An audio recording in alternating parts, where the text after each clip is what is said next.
नमस्कार दोस्तों, Rajasthan state sport council ने कोच ग्रेड थर्ड की वैकेंसी निकाली है। टोटल पोस्ट आपकी 128 रहने वाली हैं।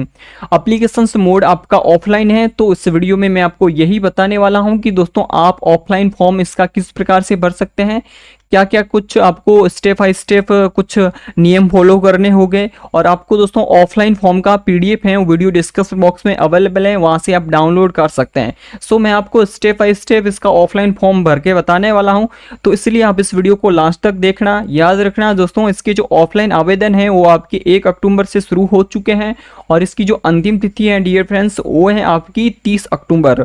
और सबसे पहले मैं आपको बता दूं कि इसकी जो अप्लीकेशन फीस है जनरल की 500 रुपये है, अदरवाइज जो भी है उनकी दोस्तों 250 रुपये फीस रहने वाली है।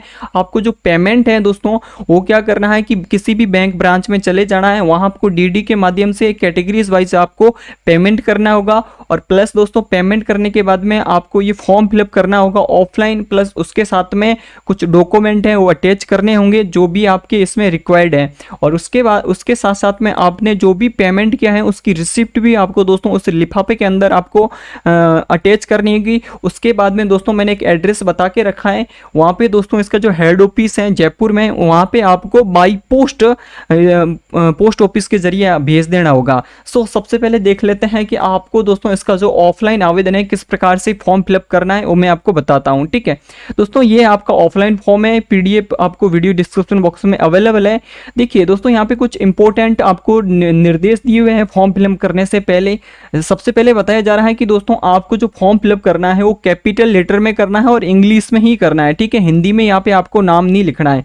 ठीक है, तो सबसे पहले यहाँ पे दिखाया जा रहा है फर्स्ट स्टेप, यहाँ पे आपसे कहा जा रहा है कि जो कैंडिडेट है यानी कि जो भी स्टूडेंट्स हैं अप्लाई कर रहा है उसका दोस्तों आपको यहाँ पे नाम लिखना है कैंडिडेट का। ठीक है, यहाँ पे जो भी स्टूडेंट है उसका आप दोस्तों इंग्लिश में कैपिटल लेटर में नाम लिखना है। लाइक दैट यहाँ पे आपका जो भी नाम है, जैसे कि यहाँ पे लिख देता हूँ आपका नाम प्रकाश मानाकी, तो इस प्रकार से आपको अपना नाम लिख देना है। ठीक है, देन उसके बाद में आपसे कहा जा रहा है कि फादर्स नेम लिखना है, जो भी आपके पिताजी का नाम है, जो भी स्टूडेंट्स अप्लाई कर रहे हैं उनके पिताजी का क्या नाम है वो लिख देना है। ठीक है, कैपिटल लेटर में लिखना है। ठीक है, सो यहाँ पे लिखने के बाद में जो भी स्पेस हैं जिस प्रकार से आपने 10th की मार्कशीट में है वैसे के वैसे लिखना है, लेकिन उनको एकदम अच्छी तरीके से हैंड रिटन में हैंड राइटिंग लिखनी है। देन उसके बाद में डेट ऑफ बर्थ क्या है वो आपको लिखनी है, जो भी डेट ऑफ बर्थ है स्टूडेंट्स की वो आप डेट ऑफ बर्थ लिख लीजिए। ठीक है, जिस प्रकार से मैं लिख रहा हूँ वैसे वैसे आप लिख सकते हैं। ठीक है डियर फ्रेंड्स, आगे की बात कर रहे हैं दोस्तों, तो यहाँ पे कहा जा रहा है कि जो भी आपने ये डेट ऑफ बर्थ लिखी है इस डेट ऑफ बर्थ के अकॉर्डिंग दोस्तों आपकी 1 जनवरी 2024 तक कितनी एज हो जाएगी, कितनी आपका दोस्तों कितने मंथ के हो जाओगे, कितने ईयर के हो जाओगे, वो सारा कुछ इसमें मेंशन कर रहा है। ठीक है, आप इसका दोस्तों आप निकाल के देख सकते हैं, यहाँ पे खाली नहीं छोड़ना है। ठीक है, जो भी ये पोर्शन है यहाँ पे आपको कुछ ना कुछ यानी कि दोस्तों इसका सही डाटा फिलअप करना है। ठीक है, तभी दोस्तों आपका फॉर्म आगे से आगे प्रोसेस होगा, वरना मेरे ख्याल से रिजेक्ट कर सकते हैं।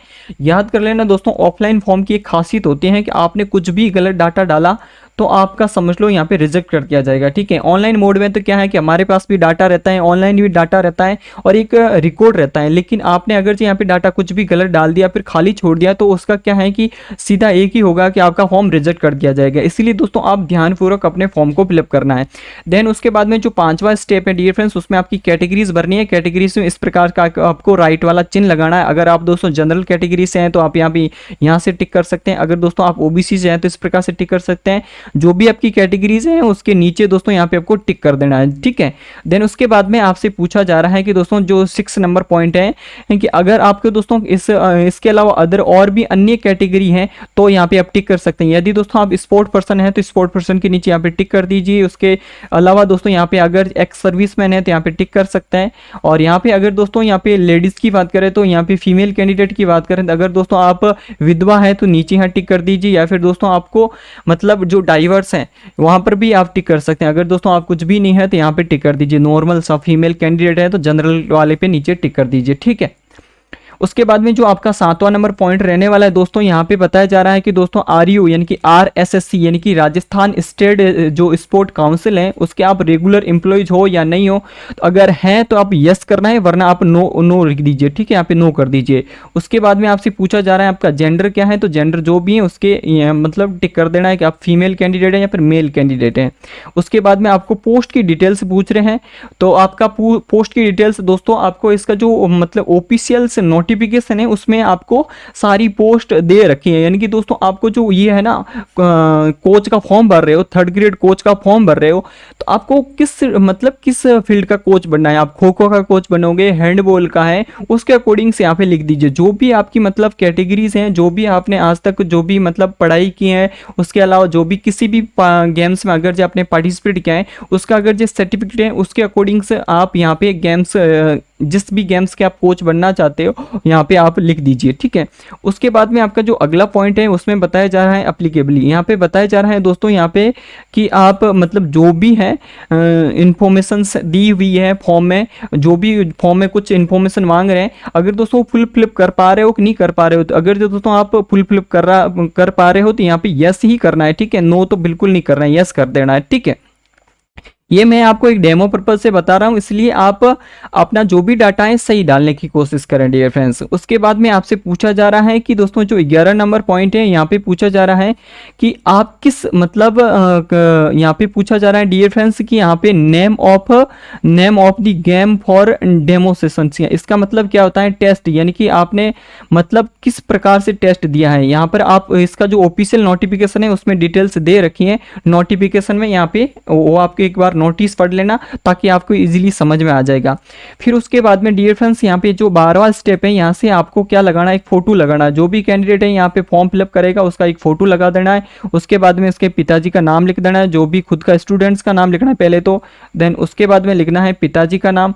ठीक है, उसके बाद में जो भी इनका एड्रेस है, उसके बाद में जो भी डिस्ट्रिक्ट्स हैं, उसके बाद में पिन कोड, उसके बाद state, contact details, mail ID, ये सब कुछ डालना है। यहाँ पे मोबाइल नंबर भी डालना है, यहाँ पे सिग्नेचर करना है। ठीक है, जो भी स्टूडेंट्स हैं उसका सिग्नेचर करना है। उसके बाद में आगे से पूछा जा रहा है दोस्तों हमसे कि आपने जो डीडी करवाई है, यानी कि पेमेंट करवाया, उसकी इन्फॉर्मेशन देनी होगी। यहाँ पे जो भी आपको जो पेमेंट देंगे, आप बैंक में जाओगे, कैटेगरीज वाइज मैंने बता दिया है। फीस दोस्तों जनरल की 500 रुपये है, बाकी की 250 रुपये है। तो आपका जो भी कैटेगरीज के अकॉर्डिंग पेमेंट कराओगे तो वहाँ पे डीडी नंबर लिखे हुए होंगे, आपने कब कराई है, किस बैंक से करवाई है, किस ब्रांच से करवाई है, ब्रांच कोड क्या है और अमाउंट कितना है। जो भी अमाउंट था, या तो दोस्तों आपने 500 रुपये करवाना है या फिर दोस्तों 250 रुपये, कैटेगरीज वाइज अलग अलग है। ठीक है, अगला दोस्तों 14 नंबर पॉइंट है, यहाँ पे पूछा जा रहा है जो भी आपने स्पोर्ट की फील्ड में या फिर स्पोर्ट में किसी भी प्रकार की पोजीशन हासिल की है, कोई भी आपके पास सर्टिफिकेट है, तो उसके अकॉर्डिंग आपको इन्फॉर्मेशन देनी होगी। अगर दोस्तों आपने नेशनल्स गेम्स में कोई पार्टिसिपेट किया है तो वह डालना है। यहाँ पे अगर जो दोस्तों नेशनल्स कोई भी गेम्स हुआ है नेशनल लेवल का, उसमें अगर जो आपने पार्टिसिपेट किया है तो यहाँ पे टिक कर देना है। और अगर जो दोस्तों आपने किसी भी प्रकार का कोई मेडल हासिल किया है नेशनल लेवल पे, तो यहाँ पे आप टिक कर देना है। उसके अलावा दोस्तों यहाँ पे पूछा जा रहा है कि अगर दोस्तों आपने इंटरनेशनल कोई लेवल पे कोई किसी भी गेम्स में पार्टिसिपेट किया है तो उसके नीचे, अगर पार्टिसिपेट किया है तो पार्टिसिपेट के नीचे टिक लगा दीजिए। अगर दोस्तों आपने मेडल हासिल किया है तो मेडल के नीचे टिक लगा दीजिए। इसके अलावा दोस्तों आपसे कहा जा रहा है कि दोस्तों जो कॉमनवेल्थ गेम्स होते हैं, एशियंस गेम्स होते हैं, चैंपियनशिप होती है, उसमें भी अगर जो पार्टिसिपेट किया है तो वो डाल दीजिए। मतलब आपने जो हाईएस्ट अचीवमेंट आपने हासिल किया है उसकी इंफॉर्मेशन यहाँ पे डालनी है, ताकि आपको जो आपका सिलेक्शन प्रोसेस होगा ना, सिलेक्शन में, उसमें दोस्तों आपको नंबर दिए जाएंगे। मतलब जो जिसके पास में हाईएस्ट होगा ना उसको अच्छे नंबर दिए जाएंगे। ठीक है, 60 में से। यहाँ पे जो अपनी जो स्पोर्ट्स की कैटेगरीज वाइज आपको दोस्तों जो भी आपने अचीवमेंट हासिल किया है उसकी इन्फॉर्मेशन देनी है। देन उसके बाद में आपसे यहाँ पे बताया जा रहा है कि यहाँ इन्फॉर्मेशन दे रखी है भाई, आपको किस किस के प्रकार का सर्टिफिकेट है यहाँ पे वैलिड है सब कुछ। ठीक है, देन उसके बाद में आपसे कहा जा रहा है कि दोस्तों आपने जो भी इंस्ट्रक्शंस हैं फॉलो कर दिए हैं। उसके बाद में आपसे अगला जो बताया जा रहा है 15वां नंबर, यहाँ पे बताया जा रहा है कि आपके पास मतलब आपके ऊपर कभी भी क्रिमिनल केस हुआ है कि नहीं हुआ है वो बताया जा रहा है। ठीक है, क्रिमिनल केस हुआ है कि नहीं हुआ है तो आपके हमेशा दोस्तों नो ही लिखें। अगर जो इन केस कभी कभार हो सकता है तो आपको यहाँ पे यस करना है, वरना अधिकांश में मूवमेंट में आपको नो ही करना है। ठीक है, देन उसके बाद में क्वालिफिकेशन आपको मेंशन करनी होगी। ठीक है, क्वालिफिकेशन में आपसे दोस्तों 10वीं से स्टार्ट करना होगा। 10वीं यहाँ पे 1 लिख दीजिए, उसके बाद में आपकी 10th लिख दीजिए, और 10th आपने किस बोर्ड से की है और आपके कितने मार्क्स आए, आपका 10th में क्या सब्जेक्ट था, ऑल सब्जेक्ट लिख दीजिए। उसके बाद में 2 लिख दीजिए, यहाँ पे लिख दो, और 12th लिख देना है। ठीक है, 12th में आपने कहाँ से की है, RBSC बोर्ड से की है वो लिख दीजिए। जिस भी बोर्ड से किए आप अपने अकॉर्डिंग्स लिख दीजिए, आपको कितने में से कितने नंबर आए हैं और क्या सब्जेक्ट था। उसके अलावा आपने ग्रेजुएशन की है, उसके बाद में पोस्ट ग्रेजुएशन की है, उसके अलावा जो भी आपने क्वालिफिकेशन की है वो सारी कुछ चीज़ें यहाँ पे मेंशन करनी होगी। ठीक है, देन उसके बाद में आपका जो यहाँ पे 17वां नंबर पॉइंट है, अगर आपके पास किसी भी प्रकार का एक्सपीरियंस है, यानी कि दोस्तों आपने एज ए कोच के तौर पे किसी भी मतलब कहीं पर भी आपने पढ़ाया है किसी को भी ट्रेनिंग दी है तो आप उनकी इन्फॉर्मेशन देख सकते हैं। लेकिन याद करना दोस्तों, आपको इन्फॉर्मेशन उसी टाइप की देनी है कि कहीं पर भी अपने काम किया है ना तो एक ऑर्गेनाइजेशन होनी चाहिए, एक मतलब एक बड़ी अच्छी खासी कंपनी हो सकती है, या फिर एक अच्छी खासी दोस्तों एक पीछे बैकग्राउंड जो आपका जहाँ से भी काम किया है उनकी एक मतलब एक ब्रांच होनी चाहिए। ऐसे नहीं है कि आपने किसी भी नॉर्मल इंसान को आपने कोचेस दी है कहीं पर भी जाके और उनकी इन्फॉर्मेशन यहाँ पे वैलिड नहीं रहने वाली। आपने किसी भी एक मतलब ऑर्गेनाइज तरीके से आपने किसी को भी दोस्तों आप कोच दी, मतलब कोचिंग दी है एज ए कोच के रूप में, तो उसकी इन्फॉर्मेशन आप दे सकते हैं, क्योंकि बाकायदा यहाँ से आपसे एक सर्टिफिकेट्स मांगा जाएगा जहाँ से भी आपने किया है, ठीक है ना। तो यहाँ पे अगर से हैं तो ही आप करें, वरना आप ब्लैंक छोड़ सकते हैं। उसके बाद में जो भी आपका एड्रेस है डियर फ्रेंड्स, यहाँ पे आप देख सकते हैं एड्रेस की इन्फॉर्मेशन देनी है, आपका एड्रेस क्या है, उसके बाद में आपका डिस्ट्रिक्ट कौन सा है, स्टेट्स कौन सा है, पिन कोड लिखना है, ठीक है। यहाँ पे आप बताया जा रहा है कि रिसेंट एक फोटोग्राफ करना है, और यहाँ पे बताया जा रहा है विदाउट अटेस्टेड के, यानी कि आपको किसी भी प्रकार का कोई भी आपको सिग्नेचर वगैरह वगैरह नहीं करवानी है। उसके बाद में डिक्लेरेशंस हैं उसको आप लिख दीजिए, डिक्लेरेशन में आपका जो भी है जहाँ से भी अप्लाई कर रहे हैं तो वहाँ पे आप डिक्लेरेशन भर दीजिए। देन उसके बाद में कब से फॉर्म अप्लाई ये फॉर्म भर रहे हो तो डेट लिख दीजिए, ठीक है। यहाँ पे जो भी स्टूडेंट्स फॉर्म भर रहे हैं उसके सिग्नेचर करने हैं, ठीक है। सिग्नेचर करने के बाद में दोस्तों यहाँ पे आपको लास्ट में जो स्टेप है कि आपने दोस्तों इसकी फॉर्म फिलअप कर लिया है, उसके साथ साथ में कौन कौन से डॉक्यूमेंट्स अटैच कर रहे हो, ठीक है। एक तो आपको दोस्तों यहाँ पे फॉर्म अटैच, एक फॉर्म भर रहे हो, फॉर्म तो है ही, उसके बाद में एक आपको लिख देना है कि भाई मैं एक 10th की मार्कशीट अटैच कर रहा हूँ, उसके नंबर लिख दीजिए, रोल नंबर लिख दीजिए, या फिर एक आपको पता होना चाहिए सर्टिफिकेट नंबर, वो भी लिख सकते हैं। उसके अलावा दोस्तों यहाँ पे आपकी 12th की लिख सकते हैं, 12वीं का, ठीक है, 12वीं का भी लिख सकते हैं, 12वीं के रोल नंबर। भाई हम ये जो भी डॉक्यूमेंट इसके साथ में अटैच करोगे वो सारी की सारी इन्फॉर्मेशन ये आपको देनी होगी। देन उसके बाद में दोस्तों आपको क्या करना होगा कि फॉर्म हमारा जो लास्ट तक है फिलअप हो जाएगा, और यहाँ पे दिखाया जा रहा है लास्ट में दोस्तों आपको यहाँ पे सिग्नेचर करने होंगे जो भी अप्लीकेंट है, ठीक है। और उसके बाद में ये फॉर्म पूरा का पूरा ऑफलाइन मोड में आपको भरना होगा। सबसे पहले मैं आपको बता दूं इसका डिटेल नोटिफिकेशन देखना है, उसके बाद में इसका दोस्तों प्रिंट आउट निकालना है एप्लीकेशन फॉर्म का, उसको आपको हाथ से भरना है। देन उसके बाद में दोस्तों आपको क्या कराना है, एक बैंक में जाके डीडी करवानी होगी जो भी पेमेंट है, और उसकी भी इंफॉर्मेशन इस फॉर्म में डालनी है।